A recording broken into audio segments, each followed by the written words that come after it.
दोस्तों, आज वास्तु शास्त्र में हम बात करने वाले हैं जो आजकल वास्तु में एंगुलर डिवीजन एक नया वर्ड शुरू हो गया है कि एंगुलर डिवीजन से डायरेक्शंस निकाल रहे हैं लोग। कैसे निकाल रहे हैं, वो क्या कर रहे हैं। इस तरीके का कोई लंबा प्लॉट है, उसमें वो क्या करते हैं, सेंटर में अपना ब्रह्म स्थान निकाल लिया, उसके बाद एक चक्रा का उपयोग करके, एक चक्रा के माध्यम से वो एंगुलर डिवीजन कर रहे हैं। कुछ मैं आपको दिखाता हूं किस तरीके का चक्रा होता है। वो इस तरीके का चक्रा होता है। इस तरीके के चक्रा को लगाते हैं वो आपके नक्शे पे, मैप पे। पहले सेंटर निकाल लेते हैं यहां से इन दोनों लाइंस को ज्वाइन करके, और उसके बाद यहां पे इसके ऊपर ये रख के अपने चक्रा को, जहां भी नॉर्थ आ रहा है, नॉर्थ को मान लीजिए नॉर्थ, अभी यहाँ पे हम इसको लेके चलते हैं 0 डिग्री पे आ रहा है, तो ये तो हो गया नॉर्थ, ये हो गया साउथ, ये हो गया ईस्ट, ये हो गया वेस्ट। इस तरीके से डायरेक्शंस निकाल के, और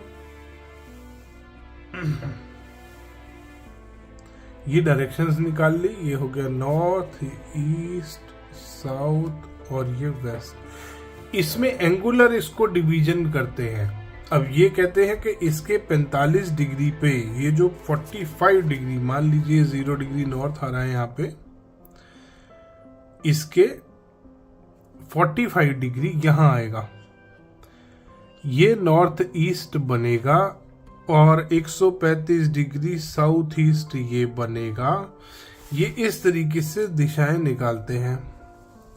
ये कहते हैं नॉर्थ ईस्ट यहां चला जाएगा एंगुलर डिवीजन से। एंगुलर डिवीजन क्या होता है, इसको 11.25 डिग्री का एक एंगल ये बनाते हैं। इस तरीके से मैं आपको दिखाता हूं। मैंने ये कहते हैं इस तरीके से दिशाएं निर्धारित करी जाएंगी चक्रा के माध्यम से। अगर चक्रा में आप देखेंगे, आप 0 डिग्री, 180 डिग्री, तो आप देख सकते हैं ये चक्रा के माध्यम से इन्होंने ये 350 डिग्री पे एक निकाल दिया, 0 पे एक, 10 पे एक, 20 पे एक, और आगे जिस तरीके से ये दिशाएं निकाल रहे हैं, इस तरीके से कहते हैं। अब इसमें क्या हुआ, आपने सुना होगा नवपद वास्तु, 9x9 का जो ग्रिड बनता था वो वाला। अभी हम आएंगे, मैं आपको दिखाऊंगा कैसे होता है इसका डिवीजन। आपने सुना होगा नवपद वास्तु, ऐसे कोई भी वो बनता था भूखंड, उसमें 9x9 का ग्रिड बनाते थे। इस तरीके से 9x9 का ग्रिड बनता था।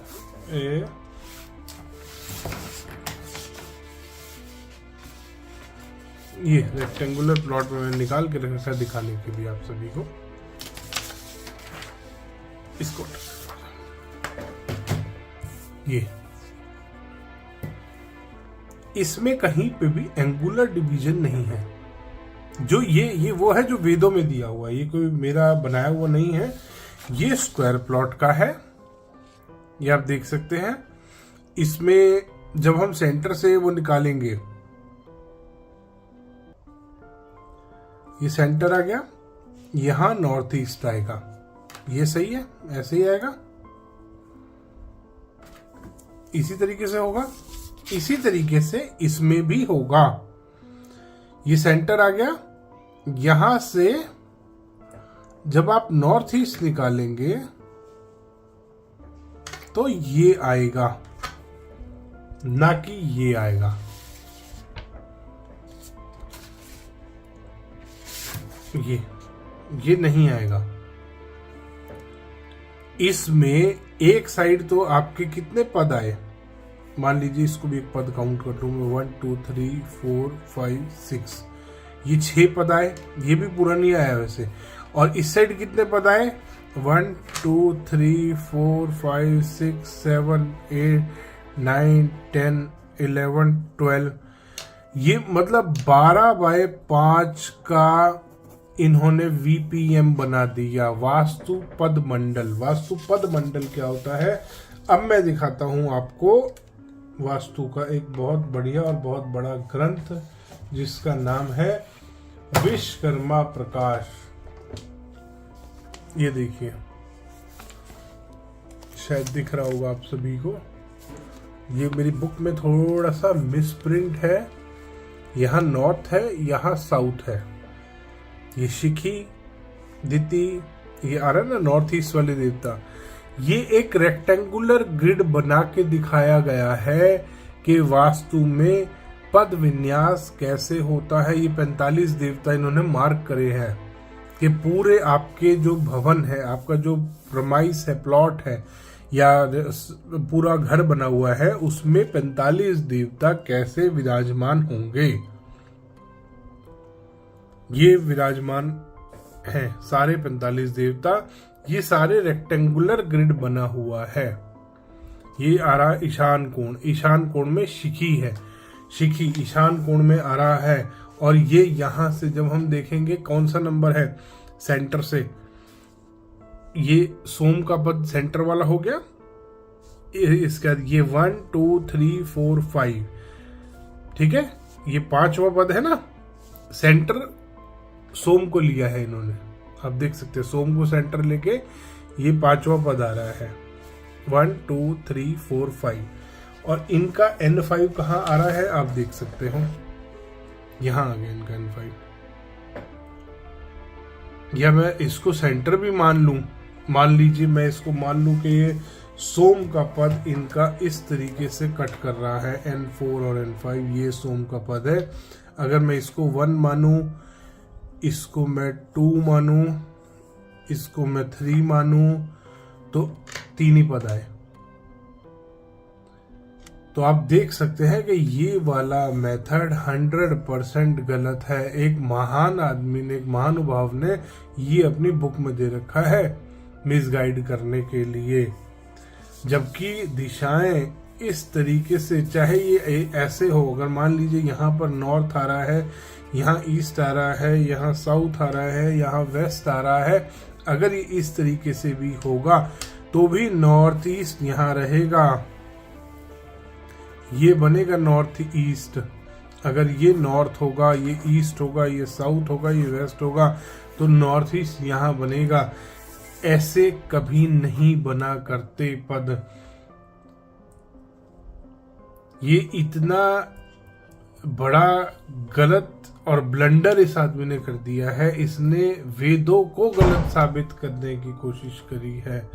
ये वास्तुशास्त्र का सबसे बड़ा ब्लंडर हो रखा है। और ये एंगुलर डिवीजन से जितने भी वास्तु कंसल्टेंट आपके घर में भी आने वाले निकाल रहे हैं अगर दिशा, तो सतर्क हो जाइएगा, क्योंकि मुख्य द्वार जब ये आदमी निकालेगा तो वो कहेगा आपकी E3 और E4 की एंट्री होनी चाहिए, या जो भी अपना इन्होंने बना रखा है E4 और E5 की, N2 की एंट्री, N3 की एंट्री, इस जो भी एंट्री ये बना रहे हैं, आपको ध्यान करना होगा ये एंट्री गलत निकालेंगे। क्योंकि अगर ईस्ट डायरेक्शन, नॉर्थ यहाँ आएगा, ईस्ट यहाँ आएगा, जो भी इसमें एंट्री बता रहे हैं, ये ईस्ट की एंट्री यहाँ आएगी। अगर ये ईस्ट है, नॉर्थ है, तो इस तरीके से एंट्री निकलेगी, इस तरीके से कभी नहीं निकलेगी, चाहे ये इस तरीके से ऐसे है या ये ऐसे है।